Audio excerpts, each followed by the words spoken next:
नमस्कार, बेगूसराय फ्रंटलाइन में आपका स्वागत है। इस वक्त मेरे बीच है भाकपा नेत्री और वार्ड पार्षद डॉक्टर शगुफ्ता ताजवर है। केंद्रीय बजट वित्त मंत्री निर्मला सीतारमन ने पेश कर दिया। इस बजट पर क्या है डॉक्टर शगुफ्ता ताजवर की प्रतिक्रिया, इससे मैं बात करने के लिए कोशिश कर रहा हूँ। इनसे बात करें। मैडम, बजट पेश हो गया शनिवार को। इस बजट पर आपकी क्या प्रतिक्रिया, क्या कहेंगे बजट को लेकर? बिल्कुल, आपने सही कहा कि केंद्रीय बजट पूर्णकालिक बजट पेश हुआ।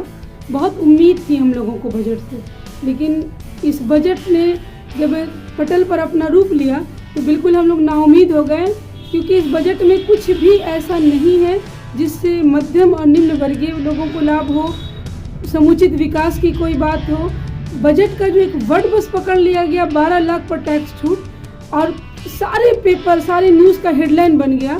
तो आप बताइए कि वो 12 लाख आएगा कहाँ से? आने का तो साधन बताया ही नहीं गया। एक मध्यम वर्गीय परिवार और एक निम्न वर्गीय परिवार कब 1 लाख रुपया महीना कमाता है जो वो 12 लाख के टैक्स पे खुश होगा?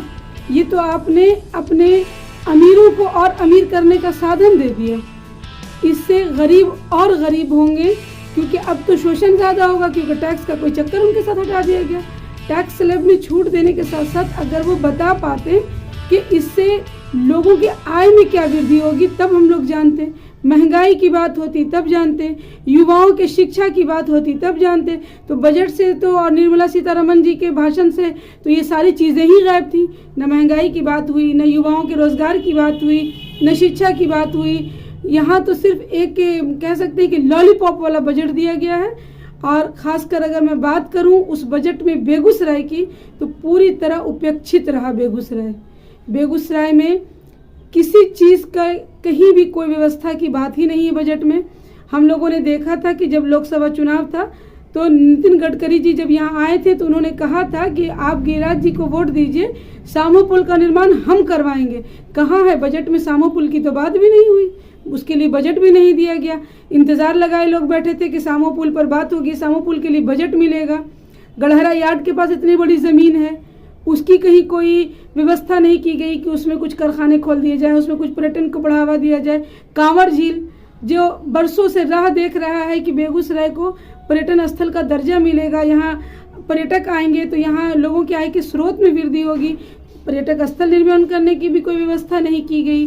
तो पूरे बजट में बेगूसराय में एक हवाई अड्डे का इंतज़ार करते करते हम लोग, शायद एक जनरेशन चली गई, दूसरी जाने वाली है, आज तक हवाई अड्डा का निर्माण नहीं हुआ। तो हवाई अड्डा पे बात नहीं हुई, कोई बेगूसराय पे चर्चा ही नहीं हुई।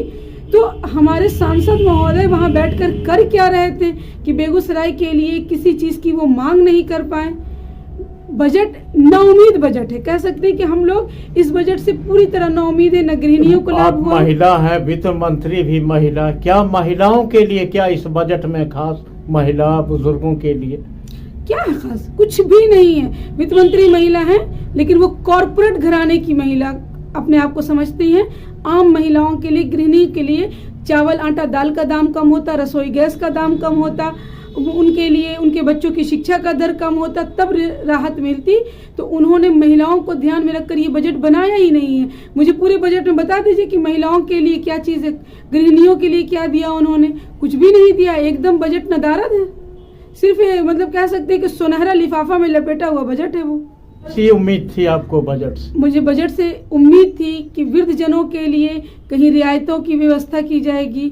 उनका जो सीनियर सिटीज़न का लाभ उनको मिलता था यात्रा पर, वो ख़त्म कर दिया गया, वो शायद पुनः बहाल होगी। सीनियर सिटीज़नों के लिए कुछ ऐसी व्यवस्था की जाएगी कि वो सम्मानपूर्वक जीवन जी सकें। कहीं कुछ नहीं है। युवाओं के लिए रोजगार सृजन की व्यवस्था की जाएगी। इस बजट में कुछ भी ऐसा नहीं है जिसमें कि रोजगार की कोई व्यवस्था नज़र आ रहा है। उम्मीद थी कि शिक्षा की दर कम की जाएगी, जो बहुत ज़्यादा हाई फीस लगती है उसमें कटौती होगी, तो शिक्षा को सस्ता नहीं किया गया। नए बेगूसराय के लिए तो मैंने आपको पहले ही कह दिया, कोई व्यवस्था नहीं दी गई। अब इस बजट को देखकर यही लग रहा है कि इंतज़ार तो बहुत था, लेकिन सामने आया तो रेत का टीला निकल गया। मेडिकल कॉलेज में सीट बढ़ाने की बात कही गई है। मेडिकल कॉलेज में सीट बढ़ाने की बात की गई है, लेकिन उस सीट का लाभ भी तो वही उठा लेते हैं। आपने देखा कि मेडिकल के एंट्रेंस एग्जाम में धांधली हुई, सारे छात्र लड़ते रह गए, सबूत दे दिया, लेकिन एग्जाम कैंसिल नहीं हुआ। क्यों? क्योंकि धांधली करने वाले कॉर्पोरेट सेक्टर के लोग थे, बड़े रसूखदार लोग थे। तो सीट बढ़ाकर आपने क्या फायदा किया? थोड़ी मध्यम वर्गीय को आप एडमिशन दे रहे हैं। एडमिशन तो आप उन्हीं को दीजिएगा जो आपके रसूखदार लोग हैं। इसका सबूत है ना कि धांधली के बावजूद नीट की परीक्षा रद्द नहीं हुई, सबूत मिलने के बाद रद्द नहीं हुई। निर्मला सीतारमण के बजट से आप कितना संतुष्ट हैं? मैं कहूँ अगर एकदम स्पष्ट शब्दों में तो मैं 100% में 0% भी संतुष्ट नहीं हूँ।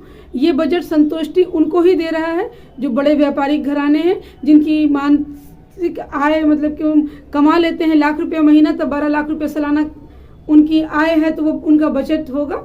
लेकिन आम लोगों के लिए ये बजट है ही नहीं। आम लोगों के लिए बजट नहीं है।